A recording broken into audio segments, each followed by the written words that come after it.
दोस्तों, आज की हमारी कहानी का शीर्षक है संस्कारी बहू। एक धनी सेठ के 7 बेटे थे। 6 का विवाह हो चुका था। 7वीं बहू आई। वह सत्संगी माँ बाप की बेटी थी। बचपन से ही सत्संग में जाने से सत्संग के सुसंस्कार उसमें गहरे उतरे हुए थे।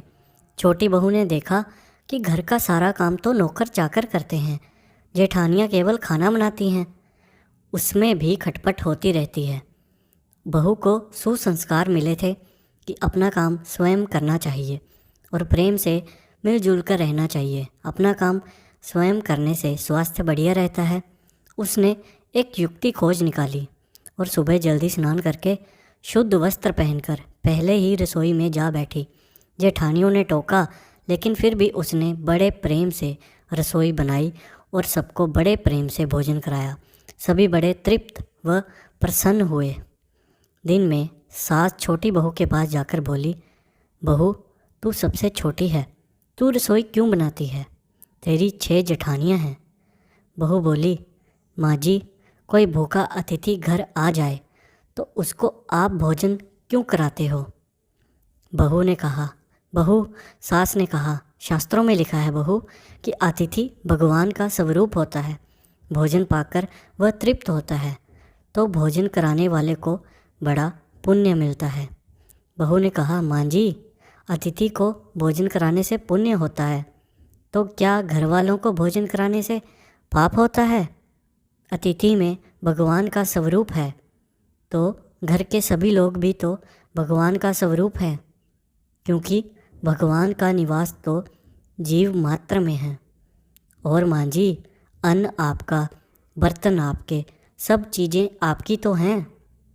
मैं ज़रा सी मेहनत करके सब में भगवत भाव रख के रसोई बनाकर खिलाने की थोड़ी सी सेवा कर लूँ तो मुझे पुण्य होगा कि नहीं होगा? सब प्रेम से भोजन करके तृप्त होंगे, प्रसन्न होंगे तो कितना लाभ होगा। इसीलिए माँ जी, आप रसोई मुझे बनाने दो। कुछ मेहनत करूँगी तो स्वास्थ्य भी बढ़िया रहेगा। तब सास ने सोचा कि बहू बात तो ठीक कहती है, हम इसको सबसे छोटी समझते हैं, पर इसकी बुद्धि सबसे अच्छी है। दूसरे दिन सास सुबह जल्दी स्नान करके रसोई बनाने बैठ गई। बहू ने देखा तो बोली, माँ जी, आप परिश्रम क्यों करती हो? सास बोली, तुम्हारी उम्र से मेरी उम्र ज़्यादा है, मैं जल्दी मर जाऊंगी। मैं अभी पुण्य नहीं करूंगी तो फिर कब करूंगी? बहुएं बोली, माँ जी, इसमें पुण्य का क्या है, यह तो घर का काम है। सास बोली, घर का काम करने से पाप होता है क्या? जब भूखे व्यक्तियों को, साधुओं को भोजन कराने से पुण्य होता है तो क्या घर वालों को भोजन कराने से पाप होता है? सभी में ईश्वर का वास है। सास की बातें सुनकर सब बहुओं को लगा कि इस बात का तो हमने कभी ख्याल ही नहीं किया। यह युक्ति बहुत बढ़िया है। अब जो बहू पहले जग जाए वही रसोई बनाने बैठ जाए। पहले जो भाव था कि रसोई तू बना तो 6 की बारी बंधी थी, लेकिन अब मैं बनाऊँ यह वाव उठा तो 8 बारी बंध गई। 2 और बढ़ गए, सास और छोटी बहू। काम करने में तू कर, इससे काम बढ़ जाता है और आदमी कम हो जाते हैं। पर मैं करूँ, इससे काम हल्का हो जाता है और आदमी बढ़ जाते हैं। छोटी बहू उत्साही थी। सोचा कि अब तो रोटी बनाने में चौथे दिन बारी आती है, फिर क्या किया जाए। घर में गेहूँ पीसने की चक्की पड़ी थी। उसने उससे गेहूँ पीसने शुरू कर दिए। मशीन की चक्की का आटा गरम गरम बोरी में भर देने से जल जाता है। उसकी रोटी स्वादिष्ट नहीं होती, लेकिन हाथ से पीसा गया आटा ठंडा और अधिक पौष्टिक होता है तथा उसकी रोटी भी स्वादिष्ट होती है। छोटी बहू ने गेहूँ पीसकर उसकी रोटी बनाई तो सब कहने लगे कि आज तो रोटी का जायका बड़ा विलक्षण है। सास बोली, बहू, तू गेहूँ क्यों पीसती है? अपने पास पैसों की कमी नहीं है। माँ जी, हाथ से गेहूँ पीसने से व्यायाम हो जाता है और बीमारी नहीं आती। दूसरा, रसोई बनाने से भी ज़्यादा पुण्य जो है वो गेहूँ पीसने का है। सास और जेठानियों ने जब सुना तो लगा कि बहू ठीक तो कहती है। उन्होंने अपने अपने पतियों से कहा, घर में चक्की ले आओ, हम सब गेहूँ पीसेंगे। रोज़ाना सभी जेठानियाँ चक्की में 2-2.5 सेर गेहूँ पीसने लगी। अब छोटी बहू ने देखा कि घर में जूठे बर्तन मांजने के लिए नौकरानी आती है।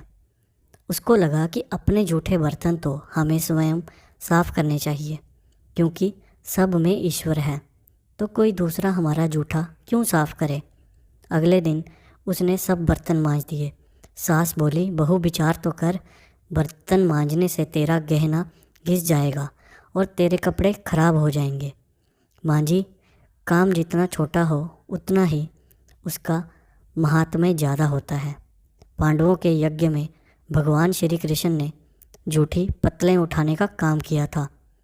दूसरे दिन सास भी बर्तन मांजने बैठ गई। उसको देख के सारी की सारी बहुओं ने बर्तन मांजने शुरू कर दिए।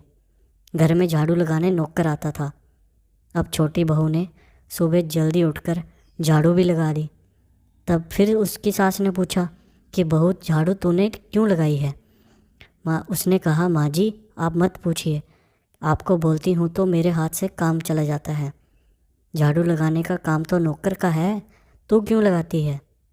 तो उसकी बहू ने कहा, माँ जी रामायण में आता है कि वन में बड़े बड़े ऋषि मुनि रहते थे, लेकिन भगवान उनकी कुटिया में नहीं जाकर पहले शबरी की कुटिया में गए, क्योंकि शबरी रोज़ चुपके से झाड़ू लगाती थी।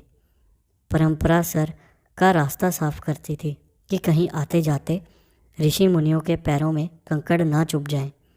सास ने देखा कि यह छोटी बहू तो सबको लूट लेगी, क्योंकि वह सबका पुण्य अकेले ही ले लेती है। अब सास और बाकी की बची बहुओं ने भी मिलकर झाड़ू लगानी शुरू कर दी थी।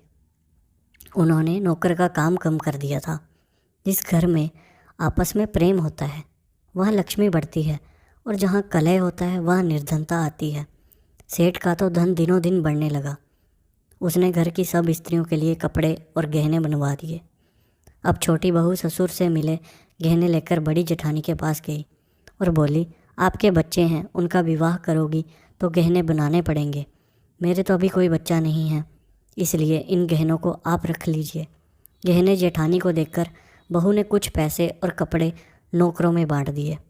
सास ने देखा तो बोली, बहू यह तुम क्या करती हो?